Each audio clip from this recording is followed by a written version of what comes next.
Gerakan.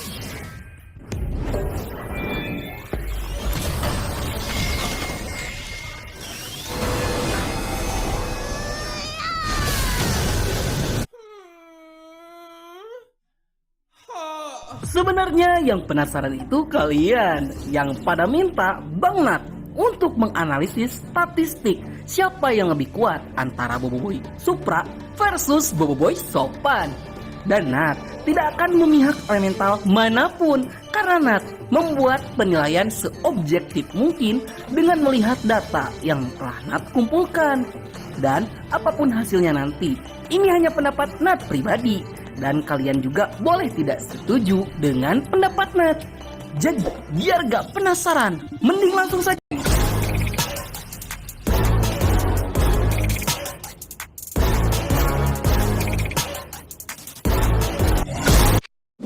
Ronde 1, elemental penyusun. Seperti yang kita tahu, fusion elemental itu merupakan cara baru yang ditemukan oleh Boboiboy untuk menciptakan elemental baru dengan cara menggabungkan dua elemental dasar menjadi satu elemental baru yang memiliki kemampuan unik. Nah, dalam kasus Boboiboy Supra dan Boboiboy Sopan, kedua elemental fusion ini tersusun dari satu elemental yang sama, yaitu elemental solar, sama dengan Boboiboy Sori juga. Yang dimana elemental solar adalah elemental terkuat yang dimiliki oleh Boboiboy. Hal ini bukan tanpa alasan, itu karena Boboiboy Solar memiliki attack dan speed yang balance yang membuatnya pantas disebut sebagai elemental terkuat yang dimiliki oleh Boboiboy. Nah, untuk Boboiboy Supra ini terdiri dari kuasa elemental solar dan elemental halilintar, yang dimana seperti yang kita tahu, kuasa elemental halilintar adalah elemental andalan yang sering digunakan oleh Boboiboy, yang dimana kuasa elemental halilintar memiliki skill berpedang yang sangat hebat, ditambah dengan durabilitas yang tinggi, membuat Boboiboy halilintar itu sangat worth it digunakan. Bahkan dia adalah elemental yang paling sering digunakan oleh Boboiboy. Sedangkan untuk Boboiboy Sopan terdiri dari kuasa elemental solar dan elemental taufan, yang dimana seperti yang kalian tahu, kuasa elemental taufan adalah elemental yang bertipe support. Namun Boboiboy Sopan itu lebih balance dalam segala aspek antara attack, speed, power, dan defense-nya.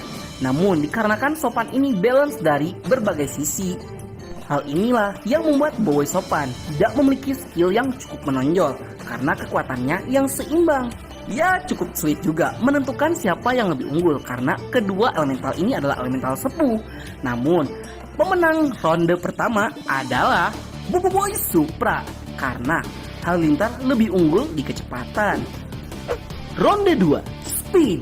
Seperti yang kita tahu, kecepatan merupakan salah satu kunci untuk bertarung, sehingga kita akan menilai kecepatan kedua fusion ini. Dimulai dari Boboiboy Supra, yang dimana kayaknya kecepatan dari Boboiboy Supra ini gak perlu diraguin lagi.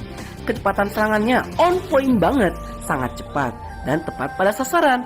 Apalagi dengan teknik gerakan Super Supra, nggak terasa Boboiboy sudah ke tahap teleport jarak dekat ketimbang bergerak dengan sangat cepat.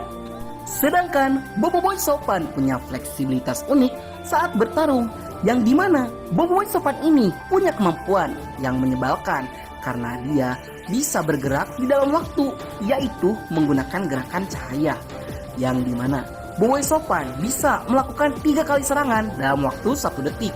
Sehingga hal ini menjadi keunggulan Boboiboy Sopan yang tidak dimiliki oleh fusion elemental yang lain. Dan ini GG parah sih, bisalah diadu sama kemampuan teleportnya si Boboiboy Supra. Bisa aja kalian bikin pusing pilih yang mana, tapi pemenang ronde kedua adalah Boboiboy Sopan.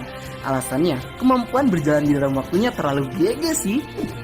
Serangan yang dihasilkan kedua fusion ini. Ronde 3, attack. Seperti yang kita tahu, serangan merupakan salah satu hal yang sangat diperlukan untuk bertarung, sehingga kita akan menilai kekuatan serangan yang dihasilkan kedua fusion ini. Dimulai dari Boboiboy Supra. Seperti yang kalian tahu, Boboiboy Supra merupakan tipe petarung jarak dekat dan jarak jauh. Untuk skill bertarung jarak dekatnya nggak perlu diragukan lagi, karena Boboiboy Supra sangat ahli dalam menggunakan pedang dengan mengandalkan kecepatan saat bertarung. Dan damage serangannya tuh juga kuat karena on point ke satu target, Dan jangan lupakan, burst damage yang bisa dia lakukan itu karena dia bisa melempar musuhnya sampai keluar angkasa. Sedangkan untuk Boboiboy Sopan, seperti yang kalian tahu, merupakan tipe petarung jarak dekat. Selain itu, Boboiboy Sopan juga memiliki dua skill, yaitu skill bacot dan skill bacok. Namun dalam mode bacok, Boboiboy mengandalkan bela diri silat yang pernah diajarkan oleh angkasa, dengan jenis serangannya yang juga bersifat area of effect, seperti pusaran taupan solar, letupan cahaya, serangan Chris Sopan, dan semua jenis serangan yang lainnya yang bisa menyerang lawannya lebih dari satu objek. Ya, cukup sulit menentukan mana yang lebih unggul, tapi pemenang ronde 3 adalah Boboiboy Supra. Alasannya, Boboiboy Sopan tidak bisa menggunakan gerakan cahaya secara terus-menerus, berbeda dengan Boboiboy Supra yang konsisten dengan kecepatannya. Ronde 4, Weapon. Seperti yang kalian tahu, jika senjata merupakan salah satu elemen pendukung dalam sebuah pertarungan, jadi kita akan nilai senjata siapa yang jauh lebih kuat. Dimulai dari Boboiboy Supra yang menggunakan pedang Supra yang digunakan sebagai senjata jarak dekatnya, yang dimana pedangnya itu sangat efektif ketika digunakan dalam pertarungan jarak dekat, apalagi dikombinasikan dengan kecepatan serangannya. Dan jangan lupakan lingkaran Supra sebagai senjata jarak jauhnya, yang yaitu bisa menjadi media teleportasi Boboiboy Supra. Ditambah lingkaran Supranya bisa menembakkan tembakan Supra dengan burst damage yang sangat besar, yang bahkan tertaka aja sampai terlempar keluar angkasa. Sedangkan Boboiboy Sopan menggunakan Chris Kipas Sopan sebagai senjata jarak dekatnya, yang dimana kemampuan senjatanya ini sangatlah unik. Itu karena dalam mode bacot, Boboiboy Sopan menggunakan kipas Sopan untuk menenangkan makhluk hidup yang terkena hembusan angin kipasnya, sehingga mereka akan mudah untuk diajak bicara. Sedangkan dalam mode bacok, Chris Sopannya Boboiboy Sopan gunakan untuk menambah damage serangan jarak dekatnya, sehingga menjadi jauh lebih kuat. Jadi, kita lihat dari special ability yang dimiliki kedua senjatanya, pemenang ronde keempat adalah Boboiboy Sopan. Alasannya, senjatanya yang unik punya dua mode. Ronde kelima, kesimpulan. Mengingat keempat ronde kita pertimbangkan antara elemental, speed, attack, dan weapon, kita simpulkan jika Boboiboy Supra sedikit lebih kuat dari Boboiboy Sopan. Alasannya, mobilitas dari Boboiboy Supra itu konsisten dalam pertarungan, sehingga Boboiboy Supra bisa terus bertarung dengan power yang full. Sedangkan Boboiboy Sopan itu punya limit untuk kemampuan gerakan cahayanya, sehingga masih ada celah saat dia bertarung. Tapi bukan berarti Boboiboy Sopan itu lemah, hanya saja Boboiboy Supra sedikit lebih unggul. Baiklah, sekian dulu untuk konten kita kali ini. Bagi kalian yang suka konten seperti ini, jangan lupa untuk like, share, dan subscribe, dan bunyikan tombol lonceng notifikasinya. Akhir kata dari Nat, sayonara, arigatou gozaimashita, matane, bye!